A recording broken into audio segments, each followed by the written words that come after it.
Exam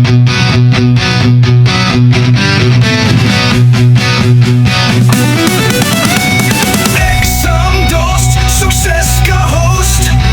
Sainik na vodaya mein topmost.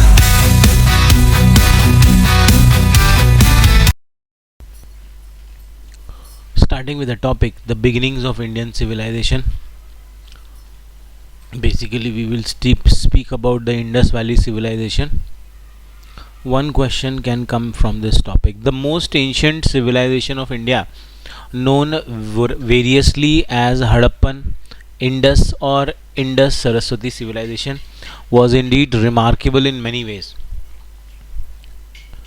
It showed how a well balanced community lives, in which the differences between the rich and the poor are not glaring. In essence, the Harappan societal scenario was not that of exploitation but of mutual accommodation. Basically the most advance civilization के बारे में हम यहाँ पर बात करेंगे. What is a civilization पहले define किया है. What was the earliest civilization of Indian subcontinent and what were its major achievement. So in this here we will understand. You see this is the oldest structure. Indus valley civilization का ये एक structure है और वहीं आज हम उसके बारे में ही आज हम देखेंगे. This is the north gate और the entrance of Dholavira's castle. Dholavira का जो कैसल है, जो हमारी जो एंशिएंट सिटी है, उसका नॉर्थ गेट है. उसमें एंटर होने का नॉर्थ का ये गेट यहाँ पर और उन्होंने पिक्चर में दिया हुआ है. Let us start with what is a civilization. Now say we saw the first human groups settling down, practicing agriculture, developing some technologies such as construction, metallurgy, transport and moving towards civilization. तो अभी पहले हमने discuss किया कि कैसे earlier civilisation जो थी, जो ह्यूमन के ग्रुप्स थे वो सेटल हुए, एग्रीकल्चर उन्होंने शुरू किया, टेक्नोलॉजीज डेवलप की, मेटलर्जी, ट्रांसपोर्ट, कंस्ट्रक्शन, और वो धीरे धीरे सिविलाइजेशन की तरफ बढ़ने लगे. ये लेफ्ट साइड में उन्होंने मेटलर्जी को डिफाइन हुआ है. मेटलर्जी मतलब क्या होता है? It includes the techniques of It includes the techniques of extracting metals from the nature, purifying or combining them, as well as the scientific study of metals and their properties. तो metallurgy मतलब क्या हो गया कि हमें जो nature से metal मिलते हैं उसे प्यूरीफाई कैसे, वो तो हमें रॉ फॉर्म में मिलते हैं, उसे प्यूरीफाई कैसे करना है और उनका कैसे उनसे क्या क्या मेटल्स बनते हैं, उनकी क्या क्या प्रॉपर्टीज़ होती है, इसी की स्टडी को मेटलर्जी कहा जाता है. क्वेश्चन बन सकता है. Now, what then is civilization? In general term is used for an advanced stage of human society. Civilization किसको बोलते हैं? एडवांस ह्यूमन सोसाइटी के एडवांस स्टेज को. To be precise we will consider here that a civilization should have at least the following character. क्या क्या character हैं देखिए, इसमें पूछा जा सकता है सिविलाइजेशन का कैरेक्टर होने चाहिए. The first, some form of government and administration to manage a more complex society and its many activities. हमारे को एक टाइप की कुछ ना कुछ गवर्नमेंट होनी चाहिए, कुछ एडमिनिस्ट्रेशन वहाँ पर मैनेजमेंट होना चाहिए. सेकंड, अर्बनिज्म वहाँ पर होना चाहिए, टाउन प्लानिंग होनी चाहिए, and town planning the growth of cities and there management which generally includes water management and a drainage system. तो अर्बनिज्म मतलब क्या हुआ? वाटर मैनेजमेंट होना चाहिए वहाँ पे, टाउन प्लानिंग होनी चाहिए वहाँ पे, ड्रेनेज सिस्टम मतलब प्रॉपरली जो वाटर वगैरह वो फ्लो हो. A variety of crafts होने चाहिए, including the management of raw material such as stone or metal and the production of finished goods such as ornaments and tools. तो वहाँ पर हमें और क्या मिलना चाहिए? सिविलाइजेशन में क्राफ्ट मिलने चाहिए अलग अलग तरीके के, स्टोन के, मेटल्स के, फिनिश्ड गुड्स मिलने चाहिए हमें, उनका मैनेजमेंट मिलना चाहिए, ऑर्नामेंट्स, टूल्स उनके जो होते हैं. नेक्स्ट हमें ट्रेड हमें बोथ इंटरनल मतलब विद इन द सिटी और a region and external with distant region और other parts of the world to exchange all sort of good. अगला हमें वहाँ पर क्या दिखेगा? ट्रेड दिखेगा. ट्रेड मतलब सिटी के अंदर भी बहुत सारा और बेचना चल रहा है और उस सिटी से दूसरी सिटी का जो काफ़ी दूरी पर है, डिस्टेंस पर है, वहाँ पर भी उनका एक्सचेंज चल रहा होगा, उनका बिजनेस चल रहा होगा. नेक्स्ट बताया इन्होंने सम फॉर्म ऑफ राइटिंग होना चाहिए, needed to keep records and to communicate. वहाँ पर कोई राइटिंग वगैरह आपका सारा कुछ लिखा हुआ होना चाहिए, रूल्स रेगुलेशंस क्या है. Next, cultural ideas about life and the world express through art, architecture, literature, oral traditions और सोशल कस्टम. तो ये भी सारी चीज़ होनी चाहिए. कल्चरल वैल्यूज़ वहाँ पर होनी चाहिए.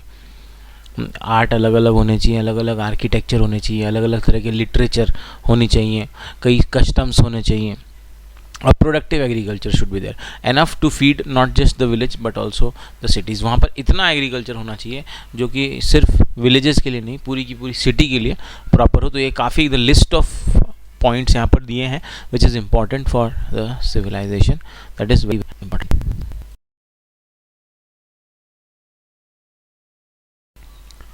Next is a basic point. Think about it. Which of the above characteristic do you think is the most fundamental? That is the characteristic essential to the development. तो कह रहे हैं कि इसमें से सबसे ज़्यादा आपको important क्या लगता है? चलिए आगे देखेंगे.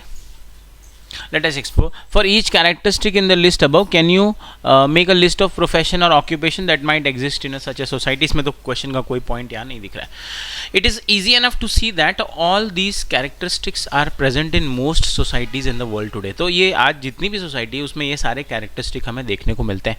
But when did civilization begin? पर civilization कब शुरू हुई? In the sense we have now defined. इस तरह से civilization की शुरुआत कब हुई? यहाँ पे बता रहे हैं civilization began at different times in different part of the world. दुनिया के अलग अलग पार्ट में अलग अलग समय पर सिविलाइजेशन का शुरुआत हुई है. In the region known as Mesopotamia, modern Iraq and Syria, आज जो इराक और सीरिया है वहां पर मेसोपोटामिया रीजन था. That happened about 6000 years ago and the civilization in ancient Egypt follow a few centuries later. तो ये बता रहे हैं कि मेसोपोटामिया में 6000 ईयर्स अगो civilization start हुआ. You will learn about these and a few more civilization in a later grade. In many ways, humanity would not have reached its present stage without the enormous contribution and advances of those ancient civilization. तो ancient civilization में जो भी सारी development हुई, अगर वो ना हुई होती तो शायद आज जो हम civilization है, आज की हमारी जो period है, शायद इतनी advance वो नहीं होती. For now, however, we will only look at the Indian subcontinent. Its northwest region is where our story began. तो वैसे तो वर्ल्ड में अलग अलग जगह हुई, मेसोपोटामियन सिविलाइजेशन हुई, चाइनीज सिविलाइजेशन हुई, लेकिन हम अपना जो हमारा जो ये टॉपिक है आज हम इंडस वैली के, तो हमारे एग्जाम के लिए भी वो इंडस वैली ही इंपॉर्टेंट रहेगी. So beginning of Mesopotamian civilization एक टाइमलाइन उन्होंने दिया है 4000 BC. Beginning of Egyptian civilization 3000 BC and around 2000 BC the Indus valley civilization शुरू हुआ. तो ये शुरू हुआ है, देखिए अभी इन्होंने ड्रॉप गैप दिया यहाँ से, तो मतलब ये अप्रॉक्सीमेटली 2000 है, तो ये 2000.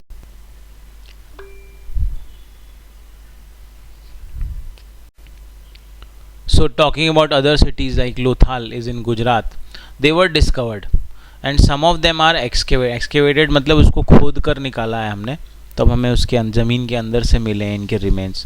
सच डिस्कवरीज कंटिन्यू इवन टुडे, और आज भी हम कर ही रहे हैं ताकि हमें और भी नई नई चीज़ें पता चले. It is interesting to note that the Saraswati basin includes not only 2 major cities Rakhigarhi and Ganweriwala but also several smaller one. तो सरस्वती रिवर का बेसिन मतलब उसका जो बेस है जहाँ पे सरस्वती रिवर फ्लो होती थी, वहाँ पे हमें 2 सिटी राखीगढ़ी और गनवेरीवाला तो मिले ही, साथ में छोटी छोटी भी मिली, जैसे फरमाना मिला हमें हरियाणा में, कालीबंगन हमें मिला राजस्थान में, और कुछ हमें टाउन्स भी मिले जैसे Bhirrana, Banawali, both in Haryana. Needed indeed the map, जो मैप में दिखाया हुआ है, makes clear the high density and sites in that region. तो हमें मैप में हमने देखा कि बहुत सारी सिटीज़ हमें वहाँ पर देखने को मिली हुई है. The larger Harappan cities were build according to precise plan. अभी आ रहे हैं टाउन प्लानिंग के ऊपर कि जो बड़ी बड़ी जो सिटीज़ थी, हरप्पन जो सिटीज़ है वो एक प्लानिंग के साथ बनी. They had wide streets, wide मतलब बहुत ब्रॉड, बहुत चौड़े चौड़े उसमें स्ट्रीट्स थे, which were often oriented to the cardinal directions. Cardinal directions are north, south, east and west. इन 4 डायरेक्शंस को हम कार्डिनल डायरेक्शंस कहते हैं. तो ये जो सिटीज़ बनी, इनके चौड़े जो रास्ते बने, ये कार्डिनल डायरेक्शंस मतलब नॉर्थ, साउथ, ईस्ट और वेस्ट डायरेक्शन के हिसाब से बने. Most cities seem to have been surrounded by fortifications and had 2 distinct parts: the upper town where the locals, the elite probably lived, and the lower town where common people lived.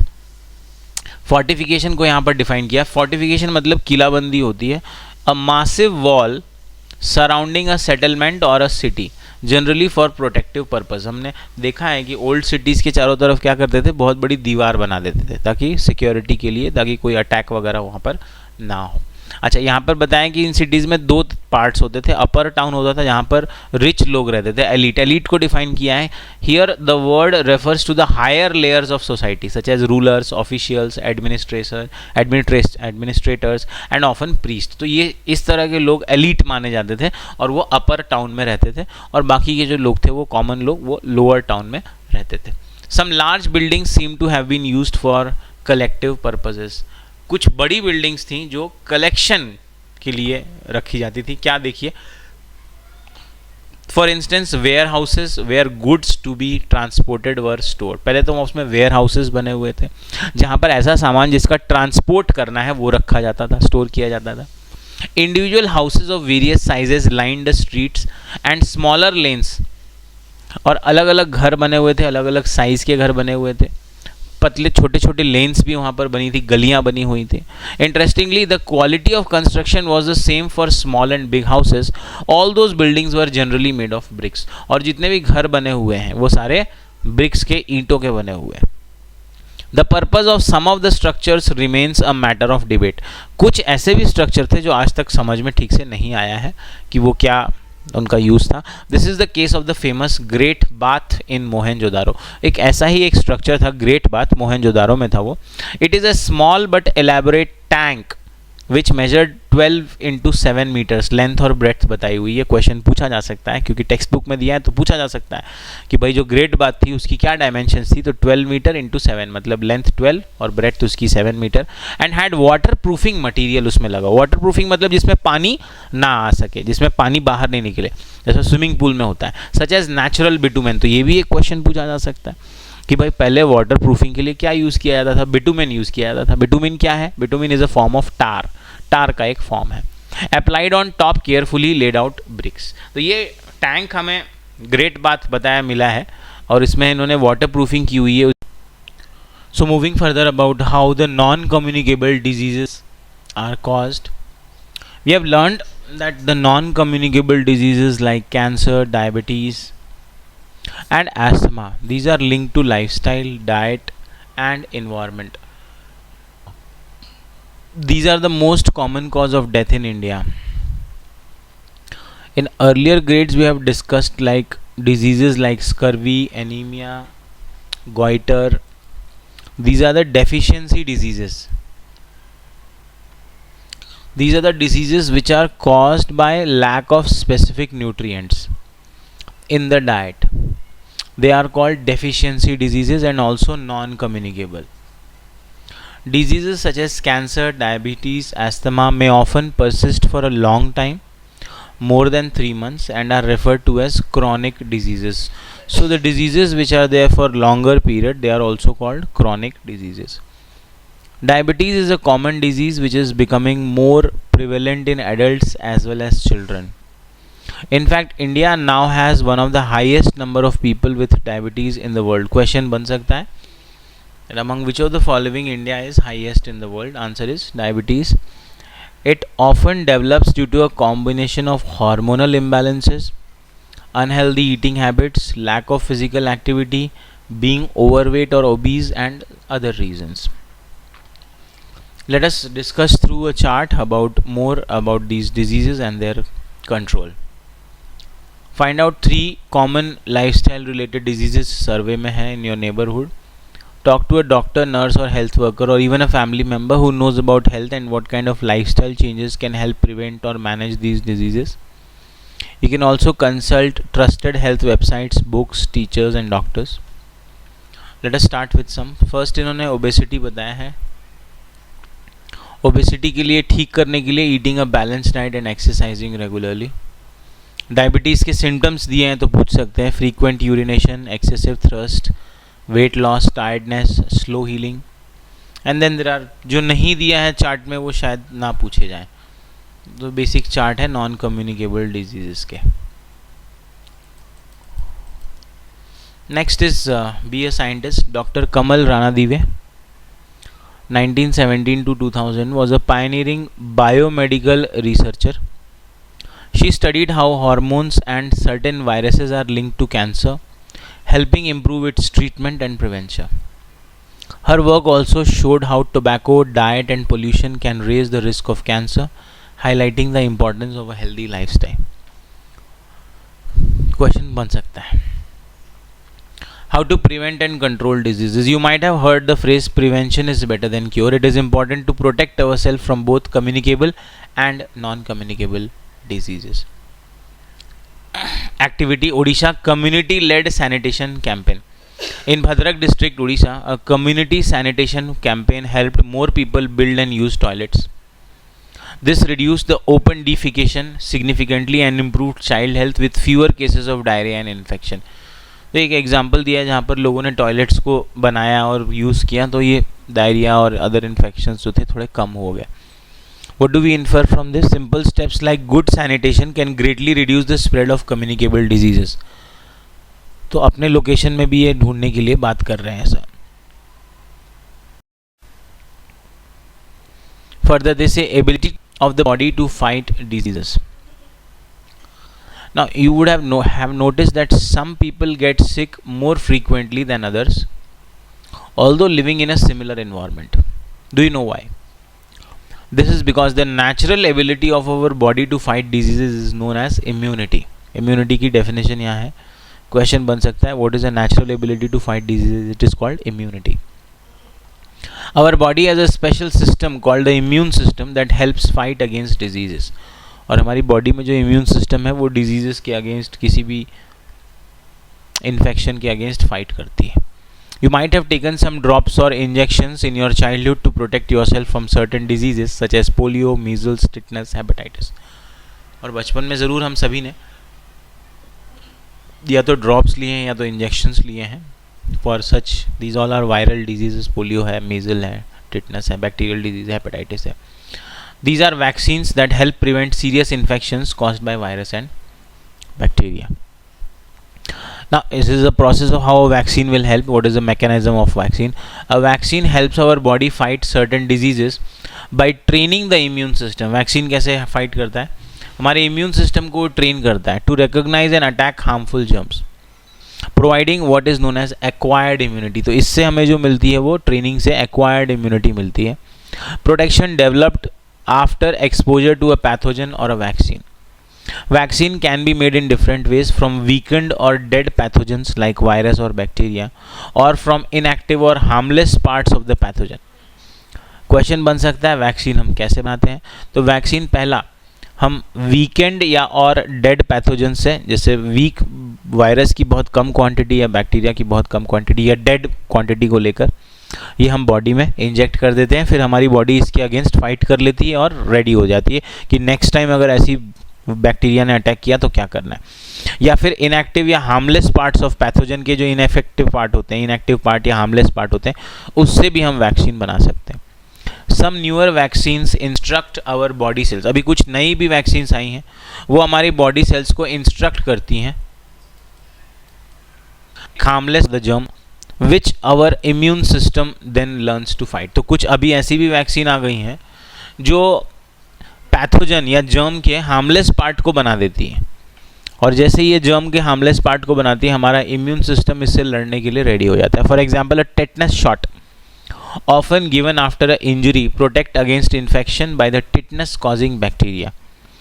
कि जो tetanus shot हम लेते हैं जब हमें कोई injury हो जाए, कोई हमें चोट लग जाए, उसके बाद हम जो टिटनस शॉट लेते हैं तो ये टिटनस कॉजिंग बैक्टीरिया के अगेंस्ट ये फाइट करने के लिए ready. It contains a inactivated bacterial toxin that helps the immune system develop protection without causing the disease. तो ये इसका मैकेनिज्म बताया है इन्होंने. ये एक जो टेटनस शॉट होता है इनएक्टिवेटेड बैक्टीरियल टॉक्सिन होता है, और जैसे ही हमारे बॉडी में इंजेक्ट होता है हमारा बॉडी का इम्यून सिस्टम इसके अगेंस्ट एक प्रोटेक्शन डेवलप कर लेता है, और जिससे बीमारी भी नहीं होती और प्रोटेक्शन भी हम बना लेते हैं. Next is a important part, Edward Jenner and the smallpox vaccine. Smallpox was a deadly disease that caused blisters and killed millions. A milder disease called cowpox seen in cows could also infect humans. In the late 1700s, English doctor Edward Jenner discovered that people who had cowpox did not get smallpox. तो उन्होंने notice किया कि जिनको cowpox हो जाता है उनको smallpox नहीं होता. This led to the invention of first vaccine and help protect people from smallpox. तो क्वेश्चन यहाँ पे भी बन सकता है कि काउपॉक्स को नोटिस करके ही इन्होंने स्मॉल पॉक्स की वैक्सीन बनाई है। ये काउपॉक्स क्या होता है, वीक फॉर्म होता है, तो वो अगर हमने बॉडी में इंजेक्ट कर दिया तो बॉडी हमारी क्या है, स्ट्रॉन्गर डिजीज जो स्मॉल पॉक्स है उसके वायरस को मारने के लिए भी रेडी थी। तो ऐसे उन्होंने पहला वैक्सीन बनाया। Long before modern vaccines, India had a traditional method called variolation to protect against smallpox. अभी वैक्सीन बनने से बहुत पहले स्मॉल पॉक्स के अगेंस्ट इंडिया में वेरियोलेशन नाम का एक मेथड होता था। It involve using material from a smallpox sore to scratch the skin and create a mild infection and build immunity. इसमें क्या किया जाता था कि स्किन को स्क्रैच करके एक छोटा सा स्मॉल पॉक्स का हमने सोर लिया और उसको फिर हमने बॉडी में डाल दिया। अब क्योंकि वो माइल्ड फॉर्म में रहता था तो वो उसके अगेंस्ट हमारी बॉडी इम्यूनिटी डेवलप कर लेती थी। People who perform this practice were known as tikadar. जो लोग ये काम करते थे उन्हें टीकेदार कहा जाता था। वेरियोलेशन प्रोसेस में हम ऐसा करते थे। थिंक लाइक अ साइंटिस्ट में ऑब्जर्वेशन है। Jenner observe that milkmaid who had cowpox did not catch smallpox likely because the two viruses are related. तो जिनको स्मॉल पॉक्स था उनको जिनको काउपॉक्स था उनको स्मॉल पॉक्स नहीं होता था। ये दोनों सेम वायरस थे, लेकिन काउपॉक्स क्या था, वीक फॉर्म था, तो उससे इंसान बीमार नहीं पड़ता था। और बॉडी के अंदर जब ये वायरस चला जाता था तो बॉडी काउपॉक्स के अगेंस्ट और स्मॉल पॉक्स दोनों के ही अगेंस्ट इम्यूनिटी डेवलप कर लेती थी। हाइपोथेसिस क्या है, कंटेंट इन द पस of cowpox blisters protected people from small pox. अब काउपॉक्स होने से जो ब्लिस्टर्स बनते थे उसका जो कंटेंट था, उसके पस में उनके इन्फेक्शन का जो कंटेंट था, वही कंटेंट हमने स्मॉल पॉक्स के अगेंस्ट डेवलप किया।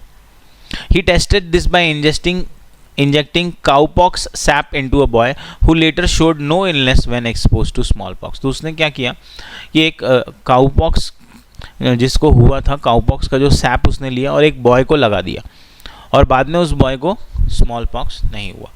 ही found that people who were infected with cowpox sap were now resistant to smallpox. इसका एप्लीकेशन क्या रहा, mass vaccination eventually helped eradicate the smallpox worldwide. तो जैसे उन्होंने ढूंढा कि भाई काउपॉक्स के सैप से जो उसका जो कल्चर है, उसका जो पैथोजन है, उससे हम स्मॉल पॉक्स को रोक सकते हैं और फिर उसकी वैक्सीन बनी। यहाँ पर आप एक ग्राफ देख सकते हैं 1950 में countries reporting smallpox 1950 to 1980। तो आप देखिए कि 1915 टू 1980 में इसका जो लेवल रहा ये कम ही हुआ। 1969 में वैक्सीन कैंपेन चला और उसके बाद 1979 के बाद कभी भी स्मॉल पॉक्स देखने को नहीं मिला। तो that was a basic experiment. दिया हुआ है डिटेल में, क्वेश्चन पूछा जा सकता है। Next, vaccines are one of the most effective ways to protect people of all ages, from infant to the elderly, against many serious diseases. They help prevent illnesses, reduce the spread of infections, and save millions of lives every year. It is important to remember that vaccines are preventive, not curative. Important है, question पूछ सकते हैं। Vaccines क्या होते हैं, preventive होते हैं, curative नहीं होते। They can help minimise serious diseases before they happen. तो वो हमें कैसे हेल्प करते हैं कि कोई बड़ी डिजीज़ होने से पहले वो उसे मिनिमाइज कर सकते हैं। But do not treat them once someone is already sick. लेकिन अगर आप ऑलरेडी बीमार हो चुके हैं तो वैक्सीन से आप ठीक नहीं हो पाएंगे।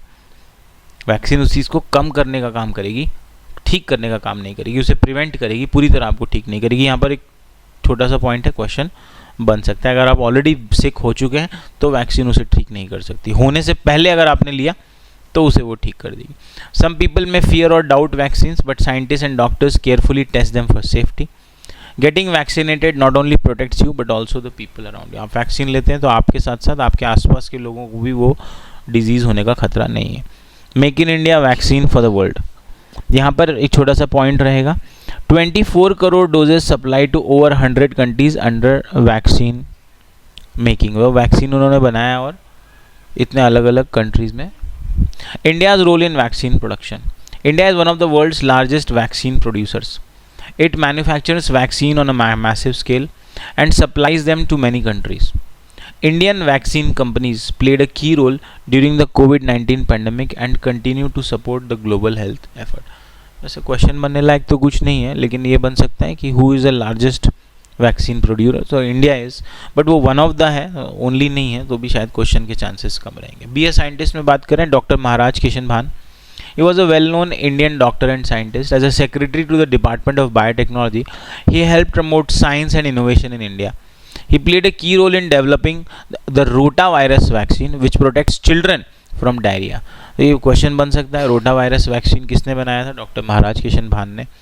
या इन्होंने कौन सा वैक्सीन बनाया था? रोटावायरस। किसके लिए होता है? डायरिया के लिए होता है। He believed in using research to create affordable health care and make a big difference in India's health and biotechnology sector. Question बन सकता है यहाँ पे। Coming to the treatment of diseases, if our immune system fails to protect us against an infectious disease, we fall ill and need to visit a doctor. The doctor may give us medicines called antibiotics, ये हमने पहले discuss किया micro organism chapter में, which kill the bacteria that might have caused the disease. तो हमको कोई बीमारी होती है, कोई infectious disease होती है, हम डॉक्टर के पास जाते हैं, डॉक्टर हमें एंटीबायोटिक्स देते हैं जो उस बैक्टीरिया को मार देता है। Antibiotic work only against bacterial infections. Important point है कि एंटीबायोटिक सिर्फ बैक्टीरियल इन्फेक्शंस के अगेंस्ट काम करते हैं because they target the part of bacterial cells that are different from human और other animal cells. They do not work against virus और disease caused by protozoa. Very important. इसीलिए malaria को हम vaccine से, antibiotic से ठीक नहीं कर सकते।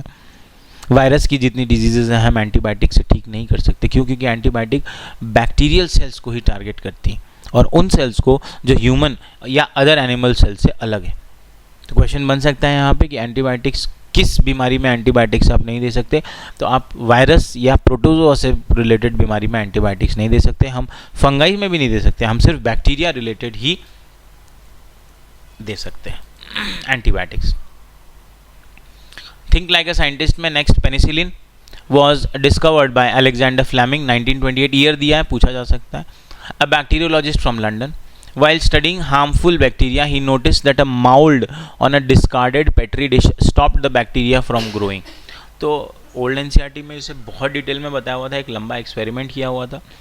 तो इन्होंने देखा कि एक पेट्री डिश है, उसमें सडनली जो बैक्टीरिया हैं वो ग्रो होना बंद हो गए and he realise that the mould release a substance that killed the bacteria. तो यहाँ पर एक ऐसा सब्सटेंस निकल रहा था जिससे बैक्टीरिया मर रहे हैं। This chance discovery led to the discovery of penicillin, the first antibiotic used to treat bacterial infection. तो बैक्टीरियल इन्फेक्शन को ट्रीट करने वाली पहली जो एंटीबायोटिक बनी वो पेनिसिलिन बनी। एडवर्ड जेनर की कहानी अलग है, उन्होंने स्मॉल पॉक्स को डिस्कवर किया था। पेनिसिलिन का भी पूछा जा सकता है कि पहला एंटीबायोटिक कौन है, तो वहाँ अलेक्जेंडर फ्लेमिंग का नाम आएगा। दो antibiotics are effective in protecting us against bacterial infections and have saved millions of lives since their discovery, their indiscriminate use now has led to decline in their effectiveness. So indiscriminate मतलब हमने औने पौने rate पर उसको use करना, कहीं भी कुछ भी हुआ हम एंटीबायोटिक्स ले रहे हैं, तो इसकी वजह से उसकी इफेक्टिवनेस कम हो रही है। Nowadays there are news headlines about antibiotic resistance, a phenomena where bacteria that were earlier killed by a given antibiotic are found to survive and multiply despite treatment with that antibiotic. तो अभी antibiotic को हमने इतना ज़्यादा use किया है कि पहले जो बैक्टीरिया एंटीबायोटिक से मर जाते थे अब नहीं मर रहे हैं, बल्कि उन्होंने रेजिस्टेंस डेवलप कर लिया। This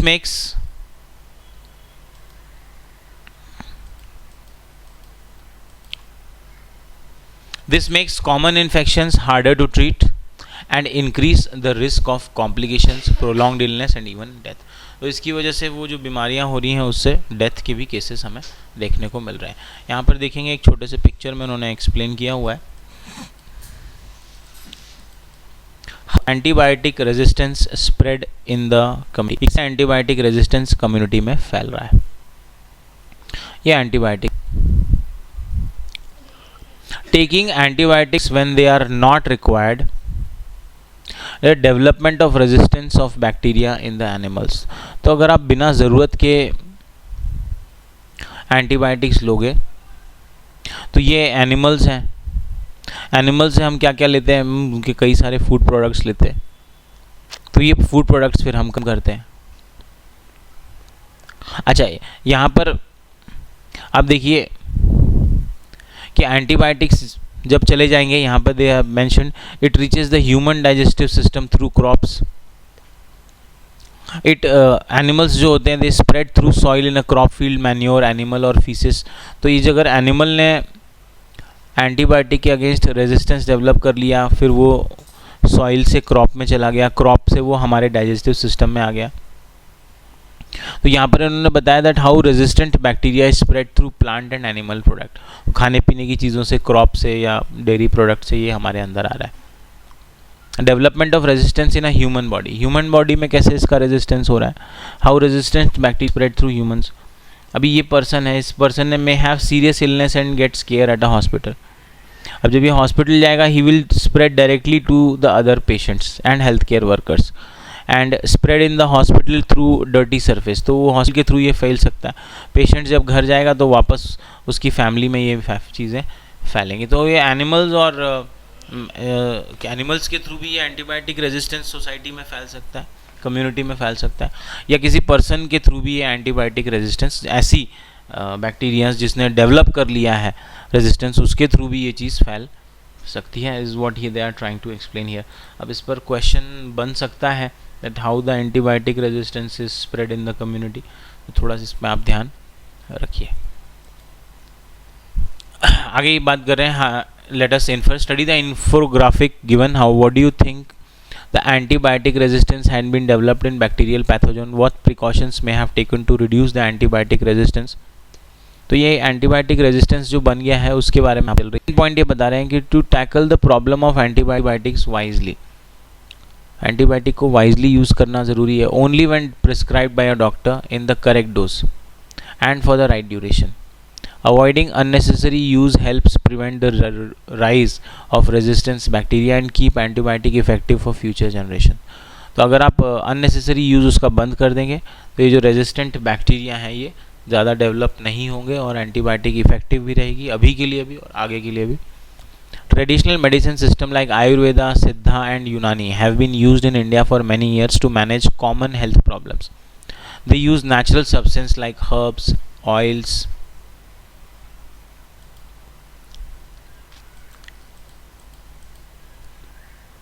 and minerals for managing illness.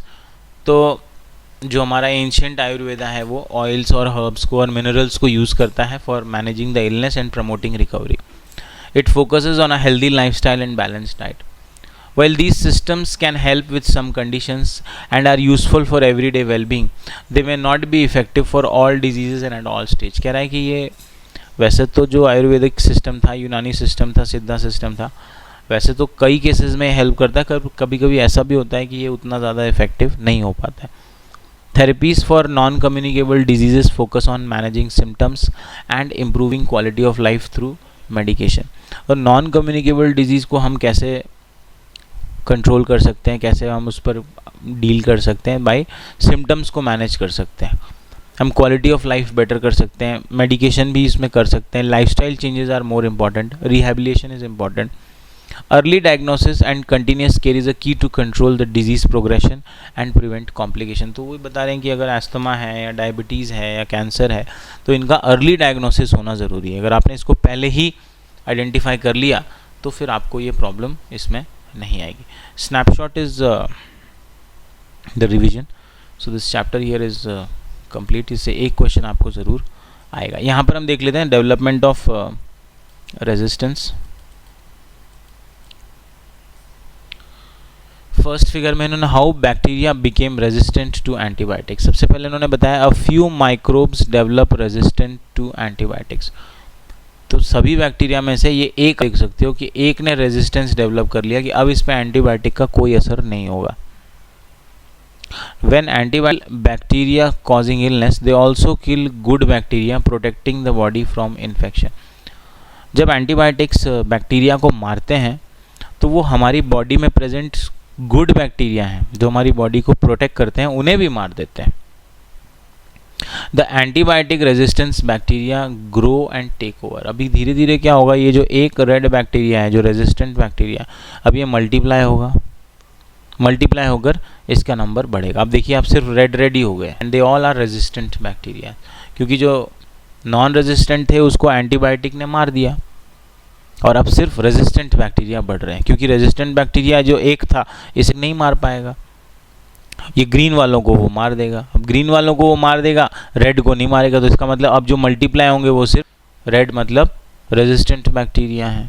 Some bacteria transfer antibiotic resistance to other bacteria causing more problems. कुछ ऐसे भी बैक्टीरिया होते हैं जो अपनी रेजिस्टेंस है वो दूसरे को ट्रांसफ़र कर देते हैं, जैसे ये रेड है इस ग्रीन को भी ये रेजिस्टेंट बना सकता है। इस तरह से सारे के सारे बैक्टीरिया एंटी रेजिस्टेंट हो जाएंगे।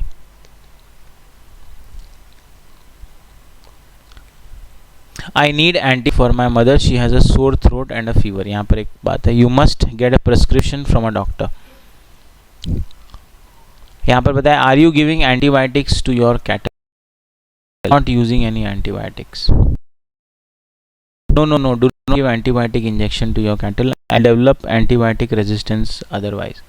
तो यहाँ पर बता रहे हैं कि हमें unnecessary antibiotics यूज़ नहीं करने चाहिए, द फर्स्ट।